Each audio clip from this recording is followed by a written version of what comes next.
Welcome to Explain It. On the surface, the huge new trade deal between India and the EU just looks like it's about economics, right? But underneath, it's a geopolitical earthquake, and it has made the United States furious. Today, we're going to dig into exactly why. All right, so here's our game plan. We'll kick things off with America's pretty shocking accusation. Then we'll get into the context that led to this mother of all deals. After that, we'll explore the whole idea of forging a third pole in global politics, see how America's own strategy totally backfired, and finally, ask what this new power play really means for all of us. Okay, so the story of this massive deal doesn't start with a friendly handshake. No. It starts with a pretty stunning accusation from Washington, fired like a warning shot directly at its European allies. Yeah, the U.S. Treasury Secretary, Scott Bessent, he did not hold back. He publicly accused Europe of, and I quote, financing the war against themselves, just by signing this deal with India. I mean, that's a pretty shocking thing to say about your allies, isn't it? So to really get why someone would say something that strong, we have to look at the deal itself. And to do that, we need to zoom out a bit and see the global pressures that were pushing these two giants together in the first place.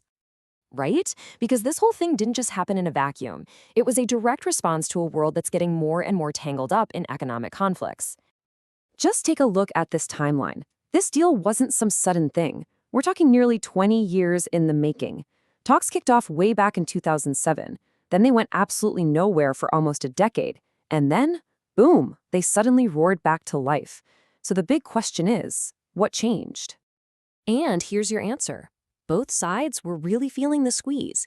You had India, right, getting slammed with these huge U.S. tariffs, and then on the other side, you had the EU trying to protect itself from that very same American protectionism.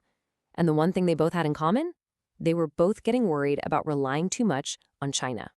So faced with all these challenges, India and the EU didn't just make some small adjustment. Nope, they responded with a historic counterpunch that is fundamentally reshaping global trade as we know it.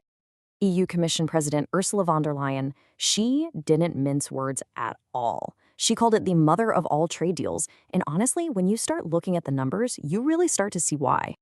And believe me, she was not exaggerating. Let's start with the sheer human scale here. This deal creates a single unified market of 2 billion people. To put that into perspective for you, that is more than the populations of the United States and China combined. It's literally a quarter of all humanity. Okay, now let's talk about the money. That 2 billion person market, it has a combined economic output of a jaw-dropping $27 trillion. So this isn't just another trade bloc. We're talking about an economic superpower in its own right. And when you put it all together, this new partnership represents a full 25%, a quarter, of the entire global economy. This isn't just another line in a textbook. It's the creation of a brand new heavyweight contender on the world stage. And look, this isn't just symbolic stuff. The deal gets into the real nitty-gritty. It tears down the walls between these two massive economies, getting rid of tariffs on over 95% of goods. For Indian textile makers, that means wide open access. For European car companies, it means saving billions in duties. The bottom line, the money is set to flow, and flow freely. But, these numbers, as absolutely massive as they are, they don't even tell the whole story. This deal isn't just about the money. It's about power. It's a calculated geopolitical strategy to build something much, much bigger. And this is the core idea right here, the creation of what experts are calling a third pole. So imagine a world dominated by two major powers, right? The US and China. Well, this deal is a deliberate attempt to build a third, independent center of power, one that doesn't have to take orders from Washington or Beijing. And this comparison just lays it out perfectly. On one side, you've got the old way of doing things, basically being forced to pick a side in the big US-China rivalry. But on the other side, you have this new alliance. It's a path of what they call strategic autonomy, and it lets them trade on their own terms without all the political strings that Washington or Beijing always seem to attach. Okay, so let's connect all the dots now. Let's see exactly how this deal completely neuters a key part of America's foreign policy and, explains that really angry quote we started with. And this is the whole shebang right here. This is the exact loophole that explains why Washington is so furious. Okay, follow me on this? The U.S. hits India with sanctions for buying Russian crude oil. But, and this is the genius part, Russia sells that crude to India at a big discount. Then, Indian refineries process it into new products like diesel or gasoline. Once it's refined, its origin is legally transformed. It's now a made in India product. So India can then sell these products to Europe, completely sidestepping the American sanctions. The money still finds its way back to Russia, and America's main economic weapon, it's basically rendered useless.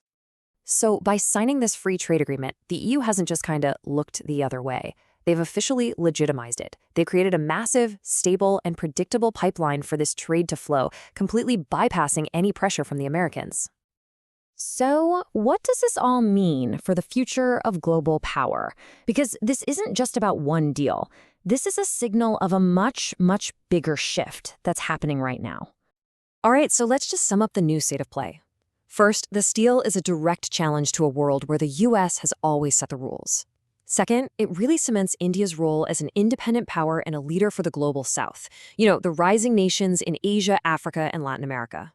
And maybe most importantly, it's a clear declaration of independence from the economic pole of both the US and China, pushing us all faster into a truly multipolar world. Which, of course, leaves us with a really critical question. As powerful blocs like this one are now actively charting their own course and building their own alternatives, we have to ask, is the era of a single US-led global order officially over? It feels like a brand new game, and the board is changing faster than ever.